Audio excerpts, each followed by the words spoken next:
ఆంధ్రప్రదేశ్ రాజకీయ చరిత్రలో ఒక యువనేత అడుగులు అధికార మార్పిడికి ఎలా పునాది వేశాయో చెప్పేందుకు యువగళం ఒక నిలువెత్తు సాక్ష్యం. నారా లోకేష్ చేపట్టిన చారిత్రాత్మక యువగళం పాదయాత్ర ప్రారంభమై నేటికి సరిగ్గా 3 ఏళ్లు పూర్తయింది. ఈ సందర్భంగా మంగళవారం మంగళగిరిలోని టీడీపీ కేంద్ర కార్యాలయం ఎన్టీఆర్ భవన్లో పండగ వాతావరణం నెలకొంది.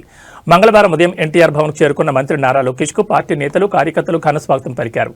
కేక్ కట్ చేసి మిఠాయిలు పంచుకుంటూ ఈ 3 ఏళ్ల ప్రస్థానాన్ని గుర్తు చేసుకున్నారు. 2023 జనవరి 27న కుప్పంలో మొదలైన ఈ యాత్ర 226 రోజుల పాటు 3132 కిలోమీటర్ల మేర సాగింది.